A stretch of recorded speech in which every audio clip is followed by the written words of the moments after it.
Welcome back to another video. Neville Goddard is one of the most renowned spiritual teachers and mystics. He wrote many acclaimed books. One of them was The Power of Awareness. He also wrote another one called The Feeling is the Secret. And The Feeling is the Secret is pretty much one of the most known and memorable phrases. Even if you haven't heard of Neville Goddard, everyone's heard of the idea when it comes to manifestation about feeling is the secret. So in this video, I was going to explain Neville Goddard's teachings, feeling is the secret, and how to use feeling as the secret to manifest the things that you really want in your life as really the missing link for the law of attraction. And I'm going to explain what that means and how you can do it and apply it easily in your life to manifest the things that you desire. So my name is Jake Ducey with jakeducey.com. Make sure you hit the like button right over there and right over there if you enjoyed this video,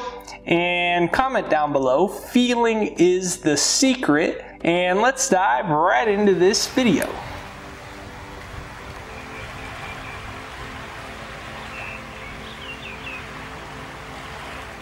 So I wanted to start this first part off by reading what I think is Neville Goddard's best writing on really the subject of feeling is the secret. And this is what he says. Sensation precedes manifestation and is the foundation upon which all manifestation rests. Be careful of your moods and feelings, for there is an unbroken connection between your feelings and the visible world. Your body is an emotional filter and bears the unmistakable marks of your prevalent emotions. Emotional disturbances, especially suppressed emotions, are the cause of all disease. To feel intensely about a wrong without voicing or expressing that feeling is the beginning of disease. Disease in the body and environment. Do not entertain the feeling of regret or failure, for frustration or detachment from your objective results in disease. The two sentences that I love the most out of that is sensation precedes manifestation and is the foundation upon which all manifestation rests. Be careful of your moods and feelings, for there is an unbroken connection between your feelings and your visible world. Now, the reason that there is a connection between your feelings and the visible world is that the word feeling is just conscious awareness of your own energy. So the word emotion is energy in motion. And what this means is everything in this universe is energy. That's what Neville's saying, and we now know, he was really far ahead of his time, but we now know that every object of physical matter, anything that you want, it may appear to be solid and physical, but in fact, it's simply just energy. That's all it is. It's just a massive energy moving at a very high speed of vibration. And so there's no line of demarcation between the car that you want, the house that you want, the money that you want, the relationship you want. There's no demarcation, there's no official stopping point between that object and you. And what are you? You're an energy field. You're a field of energy that's projecting a frequency that is based off of your dominant feelings. Your emotions, your energy in motion, set up an energy field that you transmit to the quantum field, to the overarching universe, and that's what aligns you with what you want. And that's why he's saying that there's an unbroken connection between your feelings and your visible world, because your visible world is just a holographic mirror that is reflecting back to you your deepest feelings. Your deepest feelings about your desires, your deepest feelings about yourself. The outside circumstance and appearance of our life is just an image that reflects back to us our most sincere and true feelings. And that's why Neville Goddard's teachings are so powerful, because what he was able to show us in a beautiful, mystical way was that if you can control your own feelings regardless of the environment around you, you will actually change the environment around you to match your own feelings. So Neville goes on to illustrate what he's saying with this quote here: all you can possibly need or desire is already yours. You need no helper to give it to you. It is yours now. Call your desires into being by imagining and feeling your wish fulfilled. As the end is accepted, you become totally indifferent as to possible failure, for acceptance of the end wills the means to that end. So let's stop right there, because it's so amazing when it really, to understand what he's saying with feeling is a secret. And what he's telling us is, as the end is accepted, meaning once you transmit the feeling to your subconscious, because your subconscious mind is your emotional mind. So your subconscious is programmed and changed through feelings. So once the end is accepted, meaning once you've been able to feel the sensation, as he said, sensation precedes manifestation. Sensation happens first, then the outer manifestation is a delayed result of it. So once the end is accepted means once the sensation has been properly placed within the subconscious mind, when the end is accepted, you become totally indifferent as to possible failure. So he's saying is, you're not worried about anything that's happening in the outside world. Whether your outside world says the money isn't there yet in your bank account, or this hasn't happened, it doesn't matter. The possible failure is irrelevant. Why? Because you understand that the acceptance of the end, when your subconscious receives it and you transmit that frequency, that sensation to the universe, the end wills the means to that end, meaning that things just show up. That's manifestation. Things just happen because you've properly dwelled in the sensation of what you want. And that's what he's saying at the beginning of that quote when he says, all you can possibly need or desire is already yours. You're already not separate from it. So you don't need a helper. You don't need that certain person, that certain mentor, that certain person with the money, that certain client, that certain boss. You don't need that person to give you approval, because there is a higher order. So even if it doesn't work out with this person or that person, it's just because the universe is going to give you something better. So he says, call your desires into being by imagining and feeling your wish fulfilled. And that's the key word there, is that your imagination becomes a verb. It becomes an active thing, not an idle thing that just occurs in the conscious mind as, man, it would be nice if this happened. It's, no, I'm creating a sensation that is transmitting a frequency to the quantum field in the universe, and that possibility is already mine. And now once I've properly transmitted the sensation, the manifestation is excitedly going to come as a result of it, and I don't need to worry about it because I already know that manifestation, the outer appearance of things, is just a symptom of the cause. And the cause is my own consciousness, beginning with my own feelings and sensations. And I can control the outside world simply by dwelling in the feeling of my wish already fulfilled. And this is why Neville Goddard is the most OG spiritual teacher ever. This is why he is, one of the most amazing, I think, people who ever lived. And this is why he says feeling is the secret. So now let's go back to hear how Neville shares the full circle of this process of manifestation as pertains to feeling. Feeling being the secret to manifest the life that you want. So he goes on to say, when you emerge from the moment of prayer, it is as though you were shown the happy and successful end of a play, although you were not shown how that end was achieved. However, having witnessed the end, regardless of any anticlimactic sequence, you remain calm and secure in the knowledge that the end has been perfectly defined.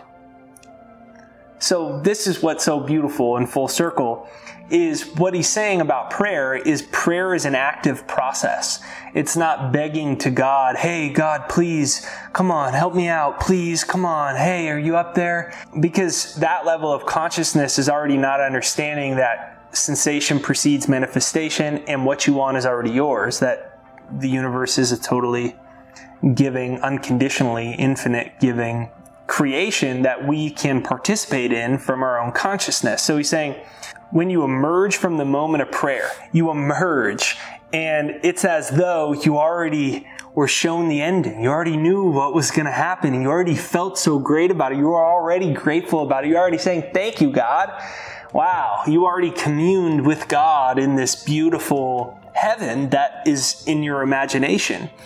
And you've already seen the future. It's like you became a fortune teller and you're coming back here into this waking reality, and oh my gosh, it feels so good and you're so excited. And it's not even you feel sure. It's not even that you feel confident that the money's coming. It's not even that you feel confident that your soulmate's coming.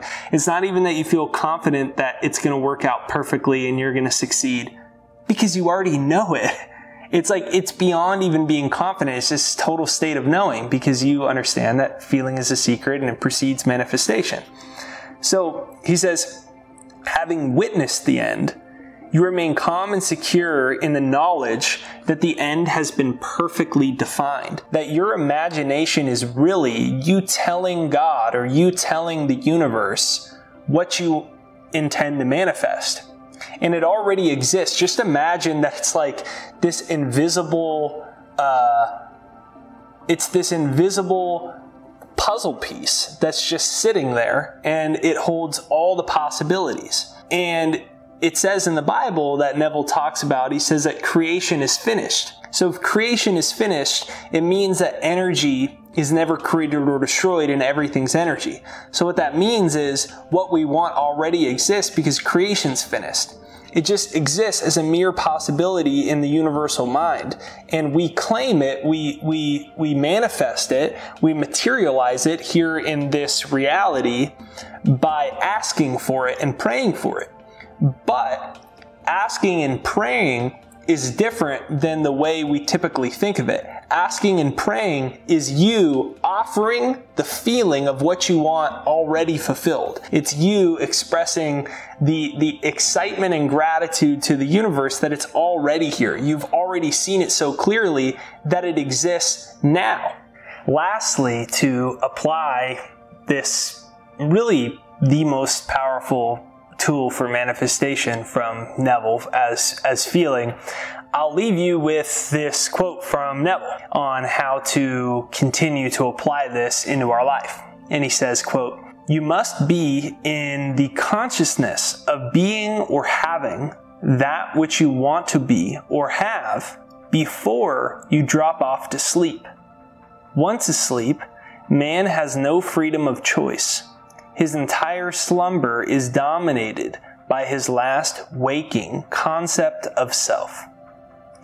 Now, this is just an absolutely beautiful quote, right? Because what's he saying? The most amazing part is, once asleep, we don't have any freedom of choice, because the last sensation goes directly into the subconscious, which is transmitting that signal to the universal mind to prepare what's going to be coming to us tomorrow and the next day and the next day.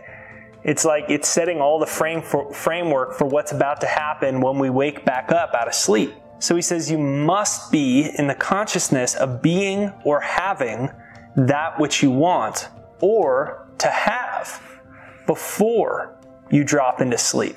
Now, we now know there's a lot of reasons for that. He wasn't just making up some mystical idea.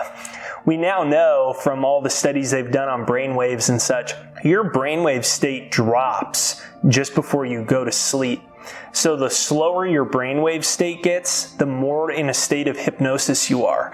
And the more your brainwave state drops, the more your conscious mind disappears. And your conscious mind is the part of yourself which sometimes gets a little too rational, a little too logical. And sometimes this can inhibit us from dropping into our imagination, feeling as if what we want is here, and transmitting that to the universal mind. So before sleep, your brainwave states really drop off, which means, as he said, that if you're in the consciousness of being or having or feeling, you're in the sensation of what you want before sleep, what happens is those sensations and those feelings that that state of consciousness that you're in, it goes directly to the subconscious and it goes directly to the universal mind without any resistance, because you're in a really slow brainwave state. So you're basically able to be in a state that's similar to hypnosis, and you can directly transmit a message to the universal mind and to your higher self and to your subconscious.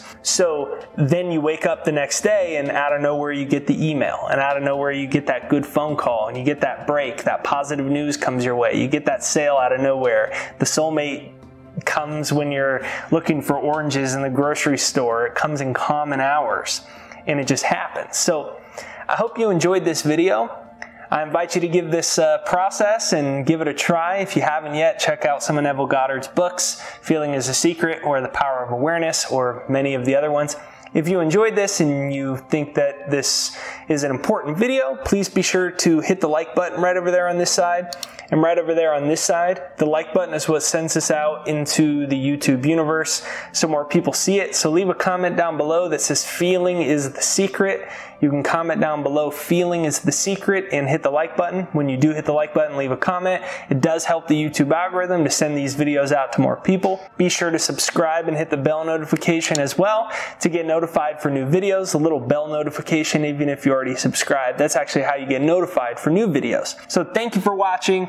This is Jake Ducey, and last but not least, if you haven't yet, you can check out my free success hypnosis. It's jakeshypnosis.com right there down below. I created a success hypnosis for myself to practice this technique, especially before sleep.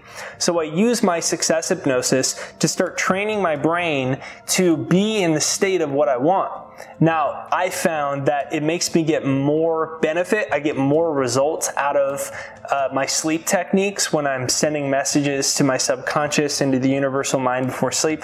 I found I get more results when I use my hypnosis. So I have a free copy of it. It's right there down below if you want to use it. It's jakeshypnosis.com in the description and in the comments right there down below, jakeshypnosis.com.